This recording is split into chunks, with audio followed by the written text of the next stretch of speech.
Hey, what's going on, guys? It's Jack. We are back again to bring you the primer, the update guide to 7.1.5, and what we are going to be expecting in Nighthold.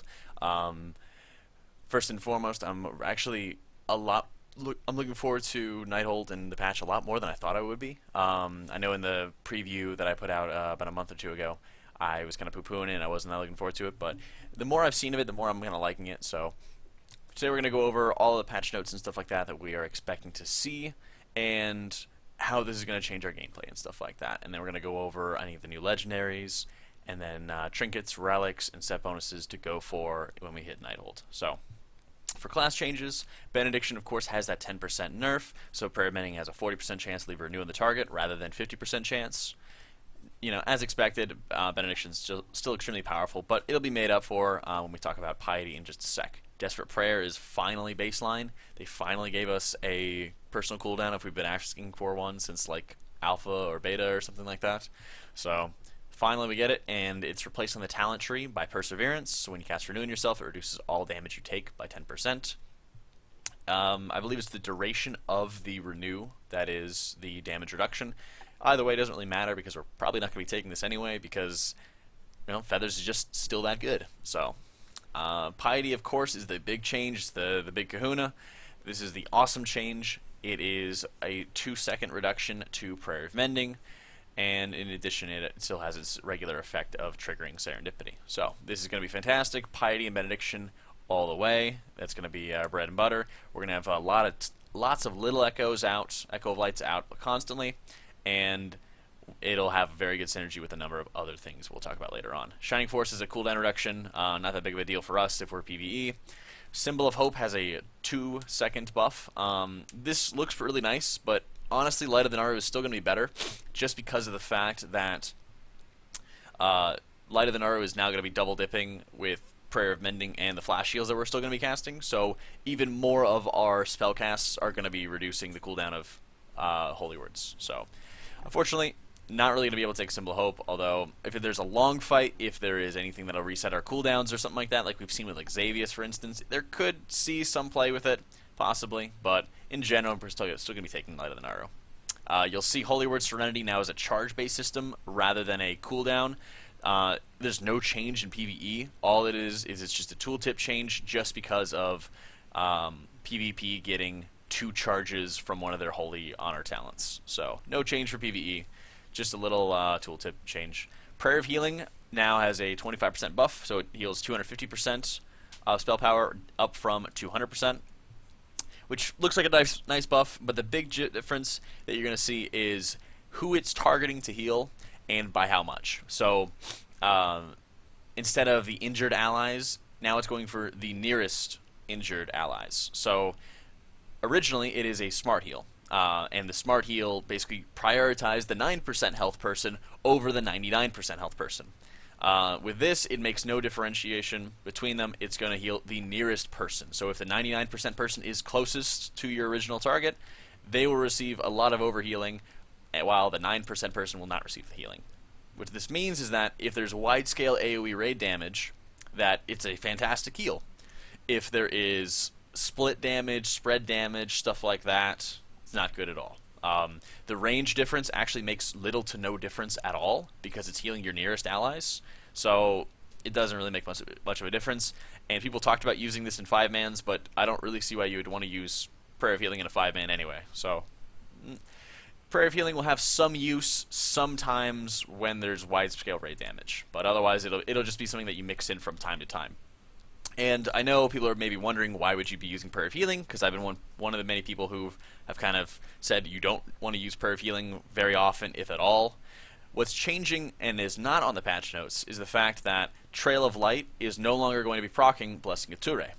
What this is going to mean is that we are less dependent on casting constant flash heals over and over again. So we'll be able to actually mix in Prayer of Healing from time to time to properly just top off raid groups, as long as there actually is wide-scale raid damage on everybody. So Trail of Light will still be the preferred talent as long as we're getting in sufficient flash heal casts, but it will now allow us to cast a little bit of Prayer of Healing here and there if we have Power of the Naru uptime or something like that. So going on into the legendaries that we're going to be seeing come this Tuesday, or depending on whenever you watch this video. New legendaries coming out is Ramal's Ulterior Motive, which is whenever a Prayer of Mending heals, it leaves behind the Ulterior Motive on the ally for 10 seconds, causing the next flash heal, or Serenity you cast on them to be increased by 15%. This is very good, especially because of the fact that we're going to be having more Prayer of Mendings out than we've ever had in this game. So there's going to be so many of these buffs around. It's going to be buffing everybody. It's going to be fantastic. It's always going to be a constant tank buff as well. Very, very strong. A nice tank healing increase as well. Very good to go for.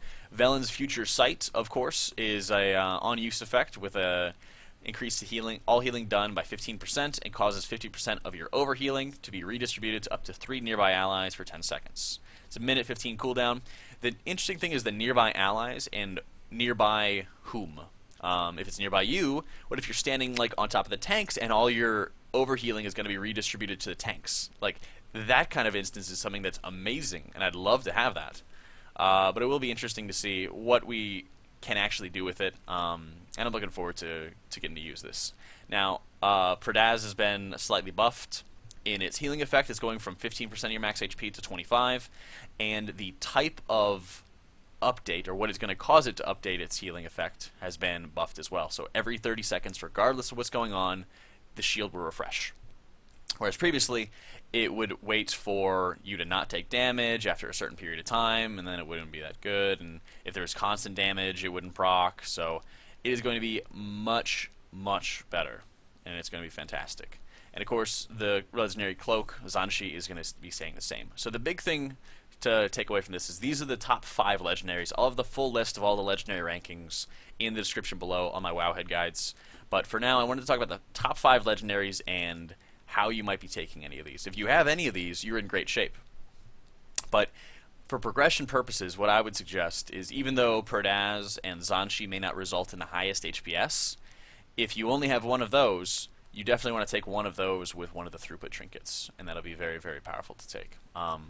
Taking double throughput trinkets can leave you a little bit exposed, and even though we do have a personal now, we're still pretty darn squishy. So my suggestion is, if you have Zanshi, take Zanshi over Pradaz, because Cheat Death is just so powerful. And then when you're rating your raw HPS trinket or HPS legendaries together, they're all going to be quite close. Ramal's, Anjuna, and Velen's are all going to be quite close. But I think I would still take Anjuna first, then Velen's and Ramal's. I think I would like to test out a little bit more before I get them. So I'll be sure to have updates and stuff like that for the meta as we see. But if you're getting any of these, you should be very, very happy, because they're all extremely good legendaries. The pool of legendaries that we can get is only going to get better from here. So be very, very strong. Now, going into gear from Nighthold, starting with some of the relics. These are going to be the preferred relics that you can go for and that you should go for. I'm not going to do a full best in slot list because it's generally pretty tedious, and because there's Warforged, Socketed, Titanforged, and all those other things that can change them around. So, going for relics particularly, your general priority for best relics is going to be Say Your Prayers, then Holy Hands, and then Words of Healing. Although Words of Healing, Reverence, and Hallowed Ground are all pretty close in the back there, but Holy Hands and Say Your Prayers are just some of the top ones. But from specifically Nighthold itself, some of the best ones you can get is Holy Hands, which is the relic, Holy Relic off of Star Augur, which is very strong. Or the other Holy Relic worth going for could be Reverence as well, with the Flickering Time Spark. Either of those are pretty good. I would prefer to get Star Augurs, because we're going to be having so much more Renew out than we have ever had, since maybe we were Renew spamming in like Warlords of Draenor or something like that. So it's going to be very, very strong. The only good life relic worth going for is off of High Botanist Talarn, which is the Parasitic Spore, which is just Words of Healing. So if you can get Mythic Plus relics and stuff like that to optimize your relics, definitely go for them. But if you're looking at what you should be coin rolling in Nighthold for relics, these are what you should be going for. Moving on to your trinket options. With Nighthold, you have Ephemeral Paradox, which is your healing spells have a chance to cause your next direct healing spell to restore X mana instead of costing mana. This sounds great until you realize what that direct healing spell is, and it's one for every spec. For Holy Priests, it's Heal. So heal costs no mana and then regens mana. Well, that's really not that great, unfortunately. Heal was just kind of our like mana neutral filler thing, and having it cause us to gain a little bit of mana if it procs is just not that optimal at all. This is probably a little bit better than Cocoon, but that's not saying much. So generally it's pretty crappy. If it was something like Sanctify or Serenity, it would be amazing, but it's just kind of like the crappiest spell that we have, so not going to see a lot of play. Aluriel's Mirror, haste with a healing effect, where it puts a hot on one player, and while it's healing that player, it can explode and it can heal nearby allies. This one, again, it's kind of weak, it's kind of crappy. Unfortunately, a lot of these healing effects are not that strong, especially as you scale higher and higher. In terms of gear, stat sticks just gain a lot of value, so wouldn't really bother with going for this. What I would like to go for would be Atreus' Celestial Map. So again, Star Augur is a very good boss to coin. Intellect with healing spells, having a chance to increase your mastery, haste, or crit by about 4k for 8 seconds. It's very, very strong. Awesome trinket. Stat sticks are just generally very good for us. So this can be pretty competitive with stat sticks, kind of like the brine water slime in a bottle. So keep that in mind. The Perfectly Preserved Cake off Trilliax, not a good trinket at all. You put down a feast and it requires other people to click it, much like a Lightwell would, and generally that just isn't good. Nobody's going to click it. It could work in a situation like Il'gynoth, where you put the feast down in advance and there's like a downtime as we were waiting to take a ton of damage and we're all stacked up. Maybe, but generally just not going to see that much play. It's not a good trinket. I would not recommend going for it. In terms of your set bonuses are actually a lot better than you may think they are. And I know a lot of people were kind of asking about this. Holy Word Sanctify for the 2-piece. The Echo of Light will heal for 100% more from that.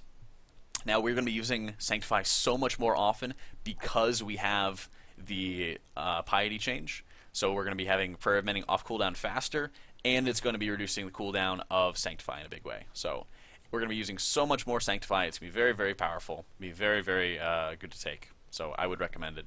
And it'll definitely, be one of the first things that you should be going for. The gist of it is that it doubles the strength of your Echo of Light healing specifically. Now, Echo of Light is going to lose a little bit of value as we go into higher and higher tiers, higher and higher raids and stuff like that, but still having this additional effect, even if we're not having as high of mastery, is still going to be very strong. Most Nighthold gear does not have a lot of mastery, which is actually pretty fine, because the stats are going to be switching around a little bit, and I'm going to talk about that after this. But this effect is still going to be very strong based on just how much we're going to be using Sanctify. The 4-set Holy Word Serenity gains 20% increased crit strike chance if the target's affected by Echo. Because of, again, Piety, we're going to be having more Prayer of Mendings out than ever, and which means we're going to have so much more Echo out.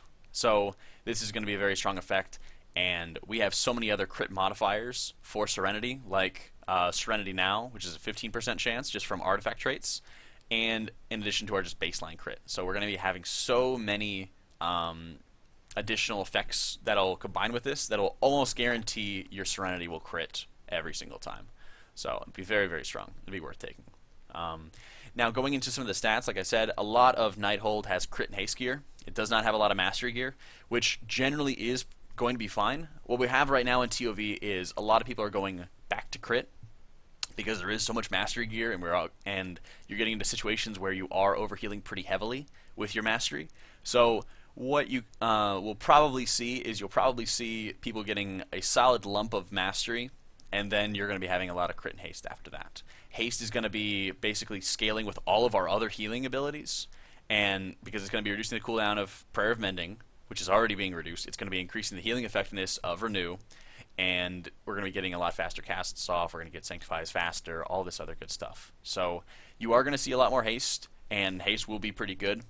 The big change is going to be with stats in general to make necks and rings more desirable at higher item levels, so you won't be taking something that's 20 item levels lower just because it has better stats.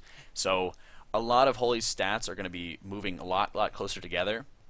So you're going to see that not only item level is going to be king, but that you're going to have a balance of haste, crit, and mastery. And they won't be like a perfect balance, but it will be pretty apparent once Nighthold gearing goes on, once you kind of see what is going on with it. So we will be working on a pawn string pretty soon.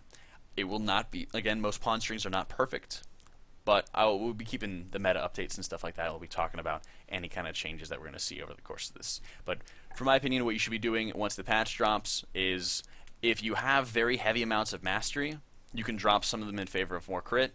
If you have pieces that you can switch around to get a little bit more haste, especially if you have the legendary legs, the haste will be very desirable.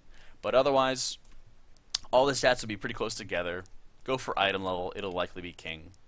And, you know, work on getting your set bonuses as fast as possible.